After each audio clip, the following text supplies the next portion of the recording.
Welcome to Real Leaders with Roshini, the podcast with real talk, real questions, real insight, and we hope real inspiration. For real. We're on the road at the Minova Summit, a 3-day future-leaning conference in downtown Minneapolis. My guest is Jamie Yuccas, CBS News Los Angeles bureau correspondent and Minnesota native, all-around cool woman who has just gotten off the stage interviewing the iconic Jane Fonda. How cool is that? So cool. And I geeked out. I needed to get a front row seat. I wanted to take pictures of both of you. Thank you. Both look beautiful. What was that like? So I have to tell you, this whole thing, when I was asked to do it initially, I thought, oh my goodness, are you kidding me, Jane Fonda? Because I had just watched her documentary, Jane Fonda in 5 acts, and it was so vulnerable and so real and so raw. And I thought, I get to finally meet this woman who I connected with even in the documentary, which when it comes to celebrities, I think we all think we know somebody. So then I had a phone conversation with her yesterday, and I recognized, like, what you see is what you get. She is such a professional. She was so funny in our conversation when we were gearing up to talk about my questions. We get through all the questions, and at the end she goes, well, I said, is there anything else you want to talk about? And she said, well, I have one very important question. What are you wearing tomorrow? That's and awesome. I'm like, she's almost 82 years old. She's thinking about everything. And probably doesn't want to clash with you too. Yeah, didn't want to clash. And I mean, how hip was she today? So hip. She had a hat on. She had a hat on, Yes. and I loved that. Is there any significance to So that? I guess we have to watch an upcoming episode of Grace and Frankie, of course, the show she does with Lily Tomlin. And there's something revealed in the show. So wait for an upcoming episode of that. And if you're a fan, I think you're going to love it. Yes, and I am a fan. My husband's Who a fan, isn't a fan? even of I that think show. my 32-year-old brother is like her biggest fan because Yes. of that show. I don't think he even knew all the stuff she did prior until the show. And then he's like, oh my gosh, I love this Jane Fonda. Yeah, and you know what really struck me, and I feel like I've seen this in interviews in the past, but you just don't know because it's a little clip here, a little clip there. She just seemed real. She is. That's what I couldn't believe is that, so we met too before. And the funny thing was, we get these schedules, right? Of like, be here at 12:15 and do this at 12:30. And then you're going to be mic'd at 1:00. So apparently she got sick of sitting in her hotel suite and she came down early. And Really? everyone was like, uh-oh. Did anyone know? No. She just came down and said, I'm bored in my hotel suite. And so I got a text message of, can you get here sooner? Jane's here. And I was like, yeah. So popped over, and she wanted to talk about lots of things, and she wanted my opinion on things. And she just was such a real cool. I mean, it felt like the fact that she's 82 did not seem real because she is so hip and so youthful, I think. And just so engaged. on point and engaged. That struck me. Her beauty struck me, and just how open she was about everything. And I think I told her that's what it does. That's what really inspires me about her, is that I think for so long as women, as she talked about at the conference today, we're told, like, don't tell your story, or there's something shameful about your past. Don't talk about getting divorced. Don't talk about this. Don't talk about your career. Don't highlight all the things that you've done that are great. And I think what Jane has done for me, politics aside, because that's not even the important piece to me, really. It's just, as a woman, her being able to be so open about things that many of us wouldn't feel comfortable talking about, And ourselves. Help you also value that that's part of your narrative, makes you who you are. It informs future decisions. And she really, I loved it because she said, own your space. And I mean, my whole platform is own your wow. And I was just cheering in my chair when she said that, because it really is about being authentic. Yep. She also, I mean, one of the most poignant moments was when she said finding out that her mother had been sexually abused helped her not blame herself for her mother's suicide. Right? I know, but we do, whether it's that, which is a horrific, I mean, that's like the most awful, right? But I think when she talked about forgiveness, this is something, when it comes to my parents, my mom and I are on this really fun kind of journey after a lot of dark space. And I feel like we've really opened up a lot of conversation. She's told me a lot about her past, and some things I didn't understand as a kid that I blamed myself for, or was maybe angry at her about and didn't really understand. We've now gotten to this place of forgiving. I forgive her for mistakes that she made. And I think she's come to really understand where I'm coming from. So there's like this beautiful space in that. And I'm so glad she talked about forgiveness, because I think that's often what it is just saying you did the best that you could with the information you had at the time. And I get it. And I'm okay with it. I also love that she says, get to know your parents as people. Yes, that's so important. And I feel like I've really learned that with my mom. My father and I, we haven't spoken in a number of years. My biological father, he was a very hard person for me to grow up with. And I'll leave it at that. But I think with my mom choosing to stay married to him for a number of years, I wrestled with why she would do that. And I think I now fully can appreciate and understand and forgive her. And I also, when I've come to learn about my dad and my dad's past and talking to some other members of our family, I get where he's at too, and I'm able to forgive him. He may not be the dad that I necessarily deserve, or I don't know that we could healthily have a relationship, but I'm okay with that. Well, maybe there is hope that you will reconcile with him at some point, just like Demi Moore did with her mother months before her mother died. Yes, you don't, and I'm open. Know. I am open. I think though that that's part of the forgiveness piece of it. I'm not looking for anything from him, right? And no expectations. No expectations. And I think that's where, that's where people really struggle. And I believe my dad does have expectations about what he thinks I should be doing. And I'm not that. So it's kind of hard to imagine what the heck he thinks you should be doing. I mean, you've got a stellar past, a great present, and an amazing future is what I predict. Speaking about your mother, I follow you on Instagram and you have some she's beautiful. I know. Beautiful pictures. You can the love just oozes off the page, off the screen. Yes. And she chose to remarry, but sadly, in 2016, you lost your stepfather, who you adored. I did adore him. I truly say he's the dad I deserve. But in that, what I will tell you is I recognize he was not a perfect person. And I think we were perfect in our relationship with one another. He was what I needed in a father figure. And I think we really connected and had such a cool relationship together. But, he has other children, and my stepbrother and I are very close. And there are things he struggles with. So we have the same discussions about our parents, where they aren't perfect and they are just people, and you have to look at them as people. One of the things, as you know, my brother and I lost our dad when so sorry. I was 11, my brother was 9. My mother remarried 10 years later, and then we lost our stepfather in 2018. So she became a widow twice. We watched that. So sad. But one of the things that we always said, not long after my father died, and it really just keeps being reinforced as I age, is you have to make the most of every day. Oh my goodness. Because you really don't know when the last day for you or someone you dearly love is coming. No. And I have to be honest, that is something that's really weighing on my mind today. I have a colleague who is in very critical condition at the hospital, out of nowhere. I mean, I talked to him on Friday, and we're now, what is it? I don't even know what day is it. Is it Wednesday? Are we at Wednesday? It is Wednesday. Okay. So from Friday to, and you look at, I was having a conversation with him about something we were going to work on next week. And it's like, now the outlook is not good. It's grave. And it's like, wow, things can change so But it sounds quickly. like you have so much love for this person that all of what you've had with him moving up to today will be remembered fondly. Yes. And I think there's good lessons when someone passes, things you think about, like, I wish I'd done this differently. I think you can only choose to look at that as a lesson and a gift that moving forward, maybe you'll do something a little differently, or treat somebody a little differently, or have conversations a little differently, or whatever the case may be. So, no, he's such a kind, nice guy. I feel terrible for his family, but it is such a reminder that life is so short, and that you really do have to make the most of every day.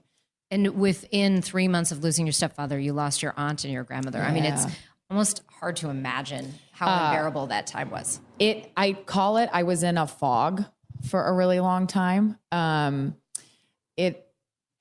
there's so many emotions that go through your head. And then some days you're like, is this the grief? Is just how I feel? Is there something else impacting me right now? During that time I was recently divorced and I had started dating, and this person wasn't good for me, but I was in such a fog. The person who you were dating. That I was dating.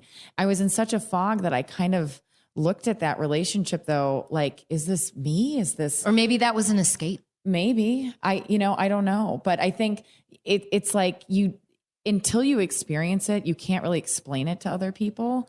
And there'd be these waves, and, people would say to me like, why are you still so sad? Wow. And I'd be like, really? That's someone like who I months. Can't imagine is very deep, who would say something like that. I mean, I think you'd be shocked. I think people have good intentions, but even with my mom, after 6 months, and it was her husband, her sister, her mother who passed away, people were like, you got to get over this. You got to get back to life. And I think because it's hard for people, like Jane Fonda talked about today, it's hard to talk about death. It's hard to talk about these things, but we all die. Right. We do. So, it's going to happen. And if we use it as a time of reflection, that's what I think the gift of death. The gift of death, and the learning and the lessons. Exactly. Yeah. So you did end up divorcing just as your career is just skyrocketing. You get to the network. I mean, tell us about that time, because you left the Twin Cities market in TV. We loved you there. You went on to CBS News Path, eventually a correspondent for CBS, and they love you at CBS. And all this was happening in your personal life. Yeah. So work was a great escape. It's interesting. I think I had the conversation. I've had it a few times now. I think as women, sometimes we're not supposed to celebrate our success. And I think, Jane even talks about this, how we want to please, and we want to please the person that we're with. And I made plenty of mistakes in my marriage, and I wish that there were things that we could go back and work through differently. But at the same time, I recognize that it was the best thing to happen. There were so many moments though that I felt so much shame about getting divorced, or like there was this stigma about being divorced. And I remember thinking to myself too, how social media, when I was here in Minneapolis, everything was great. I loved my life. I loved my husband. I loved my family. And your morning show. It's amazing. Everything's like, I have the best life ever. And what I recognize now is like, there were cracks in the foundation for a long time. And it's really easy to post your best moments on social media. And then when I went through the divorce, I thought, why did I post all this? Why did I let people in? Because now it's like, I'm so awful and it's so bad. And I can't believe you were thinking this. Oh, I mean, yeah. So I threw myself into work just nonstop. And then it was like posting pictures just about the job. Maybe nobody will notice that I'm getting divorced. Maybe nobody will notice that he's not in the photos anymore. And I think that was a real lesson for me, in the sense of, things can look amazing on social media and be so different behind closed doors, or how someone's feeling.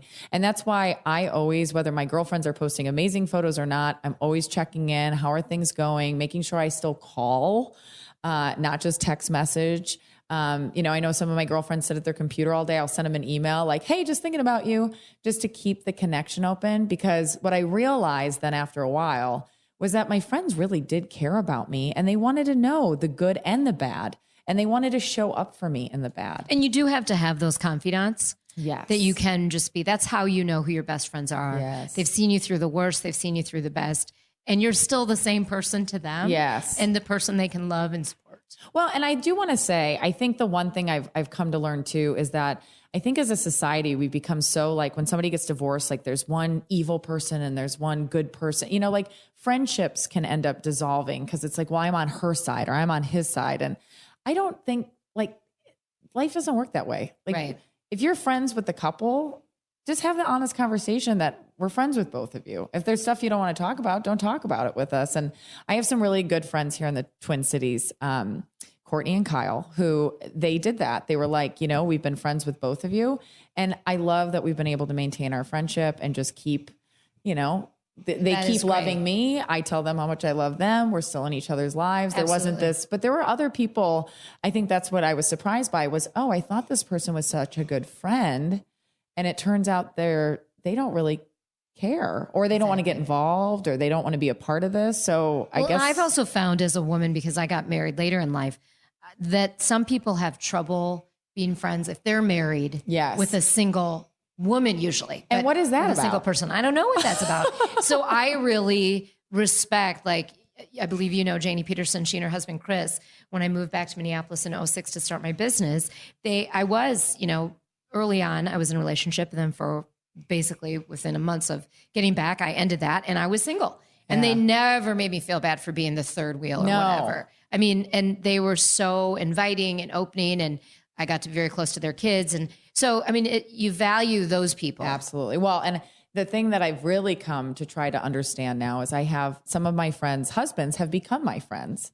And those are the guys that are like, Jamie, we love you. And you're like, oh, I can have a guy friend that loves me, and his wife loves me too. And we can all be friends together. Isn't that great? It's like this crazy concept, right? And I love it. But I think we also put limitations on ourselves too when we look at like, oh, they don't want to be friends with me anymore because I am single, which I think I did sometimes too, where, I have like my friend Tyler and Carl, I'm thinking of, they just want to be my friend, and they want to, if I need something, they want to show up, and they don't care about your relationship status. Yeah. Well, how do you unwind? Because you're in just crazy pace. I mean, even you're at Minova, you're doing a couple things on stages, but then in between that, you have to go shoot a story for CBS. How do you unwind? I know there's wine involved, but I unwind. No. I've actually gotten much better. I will tell you that this is something that I really have been working on. I try to get sleep when I can. And if there's like a weekend where I don't have stuff going on, I used to be the person of like, oh my gosh, I need to fill my entire weekend, because if I don't have something, I don't know, like I'm not. You feel kind of like you're missing out. FOMO, I guess. Yeah. So what I've started doing is if I have a weekend day where there's nothing on the calendar, nothing's on the calendar. You keep it free. And I sleep, and I maybe I'll get a massage. I will work out. I'll eat really healthy that day just to feel good. The other thing it was just funny, I've started doing is when I'm at home, which isn't all the time, I'm on the road a lot, but when I'm at home, I try to like light candles and take a really hot bath or shower. And there's something about that, just like getting into that pace, that I relax, and then I'm able to kind of rest. And even if I can't sleep right away, I can feel myself relaxing. You just sound like you're more soothed, like even when you're describing talking about it. I know. Yeah. And then I do try to meditate when I can. And that to me is actually easier on the road than it is at home. I make space for it when I'm on the road, because I know that on the road it's going to be so crazy and the schedule is going to be insane, that I try to take time for myself and do that in the morning. I also try to exercise every day in some way, even if it's 10 minutes. There have been times in breaking news situations covering mass shootings or wildfires where I tell the crew, I need 20 minutes. I just need to go walk on the treadmill. And they're like, okay, fair enough. That's great. And that's great that there's that respect for that balance that you need. It's way better in LA. If I'm honest with you, it's very much like, of course, take the time you need. Like, it's very hippy dippy. We're going to go eat an avocado. And when you're ready, the treadmill. You can join us for our Napa Valley Cabernet, and we'll all, do it again tomorrow. I love it. Yeah. What have been some surprises going to the CBS network? Surprises. How nice everybody is. I have been shocked of just the kindness and, the respect of other people, how much people care about you as a person. I thought when you got to the network, because you've worked in local newsrooms too. Local newsrooms sometimes can be cutthroat. This person wants to be in this job or do this or do that, and they'll talk and gossip and blah, blah, blah. And I'm not going to say that none of that happens, because it still happens, but I thought going to the network, it would be like times 100 that it would happen. And it's not. There's a few people maybe, and everybody else really wants to do a good job. They want to be good storytellers. They want to put on a good product. They want to support each other. And I have to say, with having Gail King in the morning and Nora at night, both of them from the minute I got to CBS were so kind and supportive and wanted to mentor that was not only surprising, I mean, Gayle King, like, yeah, I know. Oprah's best friend. I mean, when do you have time away from Oprah, Gayle? Yeah, exactly. Well, In I your don't free know. time. Yeah, exactly. That just the level of kindness and how involved and taking the time to write notes or comment on a story. I really think that's probably my biggest shock is just how people treat each other. And it's with kindness and respect. I look forward to the day where it's kind of like Star Trek, where it doesn't matter your gender, how many eyes you have, what color you are. That would be great. I would love that. But we're still at the time where it's a first this, Yes. or gender does matter. I have been a big fan of Nora O'Donnell for a long time. She's so smart. And you were already at CBS when she was elevated to CBS Nightly News as the anchor. How has that been? And are you excited about it? I am excited. So she'll have a new executive producer starting soon. And I think everybody's really excited to see how that goes and the move to Washington. This will be the first time that the CBS Evening News is in Washington, D.C. But with the history of CBS, I think in D.C., just with Watergate and some of the people and even Susan Zirinsky, the president of CBS News, got her start as an intern in Washington. And I think there's no better time for a broadcast to be based there. She's made a very strong point that they want to tell stories across the country. They don't want it to just be about the politics, but how the politics affect the people.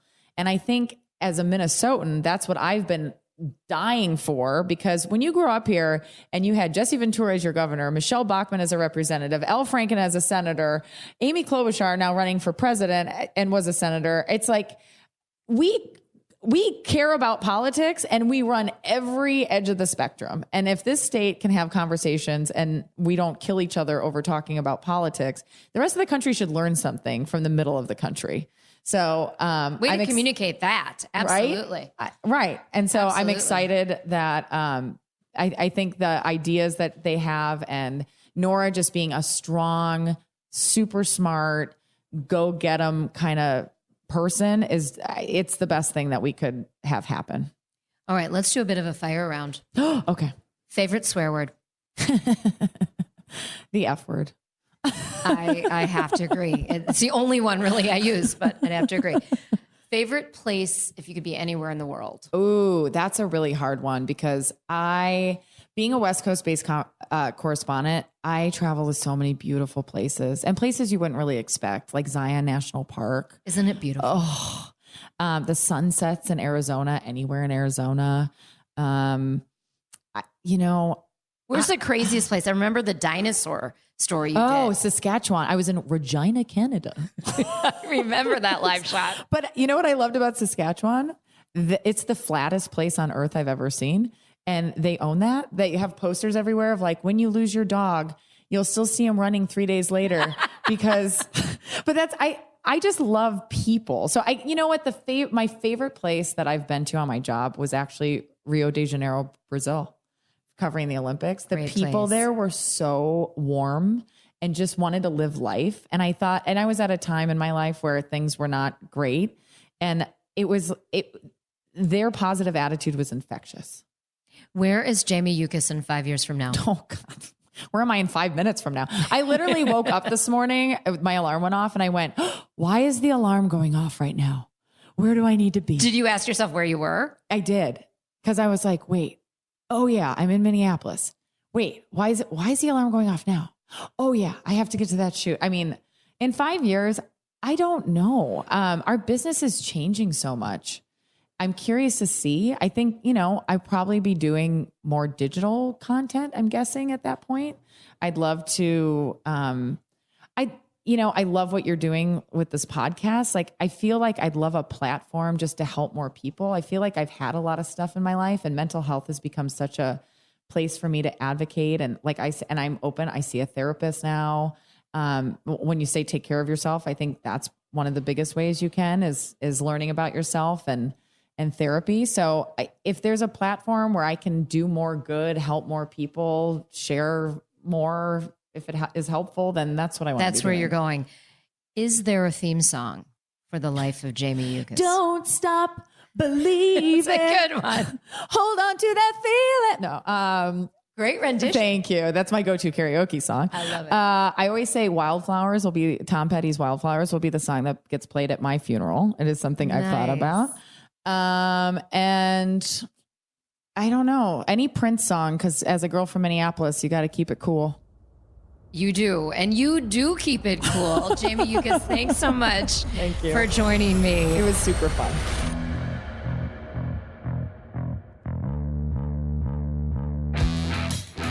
Until next time, keep it real.